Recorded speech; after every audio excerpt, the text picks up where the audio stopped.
There is a real law in ancient China. Saying someone's actual birth name out loud without permission could get you executed. There is an anime built inside that exact world. One woman in it is called only by her title, by everyone for the entire show, except one person who keeps using her real name anyway. We are going to look at what that rule actually was, what it meant to use someone's real name on them, and what it actually means every time he says hers out loud. So here is the actual rule. In real ancient China, there was a law called bihui. Saying or writing the emperor's given name out loud or on a paper was a crime, punishable by death. In 1777, a scholar named Wang Xiu wrote a dictionary. He wanted to teach people how to properly avoid the emperor's forbidden name. So in his introduction, he listed the names out in full as examples of what to avoid. It might come off as a mockery, but he was just trying to explain it. The emperor read this as an attack. Wang Xiu was executed, his property was destroyed, and his sons and grandsons were killed or enslaved. A man died for writing down the exact rule he was trying to help people follow correctly. And this wasn't only about the emperor's name specifically. Ordinary words that happened to sound like or match a forbidden name had to be rewritten across the entire language. If your emperor's name contained a common word, that word got swapped out everywhere. In official documents, in poetry, in everyday writing, sometimes for generations after that emperor was already dead. People spoke and wrote around an entire piece of the language because one man's name had swallowed it. That's the world this anime is quietly built inside. Think of it like a workspace where you would never call your boss by their first name, no matter how long you had worked there. Now imagine that isn't just office politeness, it's law. Breaking it can get you killed or maybe imprisoned now. There is a woman in this anime called the Raven Consort. That's her title, and for the entire season, it's almost the only thing anyone calls her. Servants, other consorts, palace officials, every one of them sticks to that title. As far as I can tell you, only one person ever calls her by her actual given name, Shokushe, and that's the emperor himself. I didn't think anything of it the first time I heard it, it just sounded like two people getting close, except Bihui only covers the emperor's name specifically.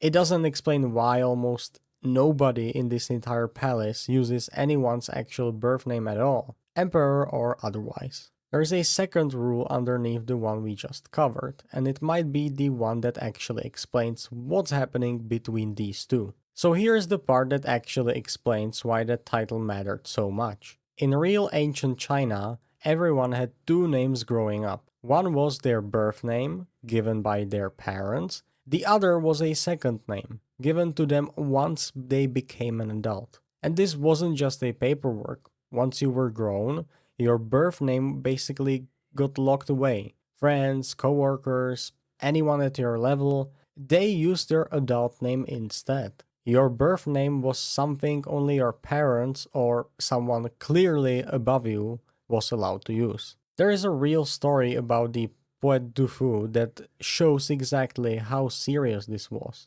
Friends and admirers who respected him called him by his adult name, but Dufu himself, when writing about himself, used his birth name instead, on purpose as a way of humbling himself. If a rival wanted to insult him publicly, all they had to do was call him by that birth name in front of other people. Think of it like calling your boss by a childhood nickname in front of the entire office, one only their parents are supposed to use. That single word might make you look dangerously close to them, or it might be the exact way you would choose to knock them down a peg in front of everyone. Now go back to the anime. Nearly everyone calls Shuksei by her title, Raven Consort, and nothing else, except the Emperor. A birth name in this world might mean you had real power over that person, or it might mean you would have earned a closeness almost no one else got near.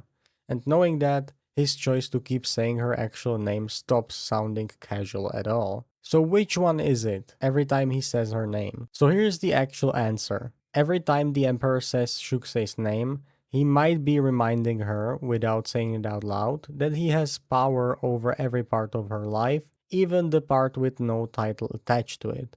Or he might be handing her the one thing in his whole position he doesn't have to hand anyone. His name is safe with her. Hers apparently isn't off limits to him. Remember Wang Shou? The man executed for simply writing down a forbidden name while trying to explain the rule around it? That's how seriously a name could be taken in this world. Every single time the Emperor says Shuxei's name instead of her title, he's doing the thing that got a man killed for doing it wrong. And he keeps doing anyway, of course, because of his title. So that's the actual weight sitting behind one small word. There was a real law that could get you executed for saying someone's name out loud. There was a second, separate rule that decided whether saying that name meant you had power over someone or that you would have earned something almost nobody else got near. And there is an emperor in this anime who keeps breaking that rule with the exact same woman over and over, either as control or as the closest thing to love this world allows. I'll let you choose between the two. Thanks for watching, see you in the next one.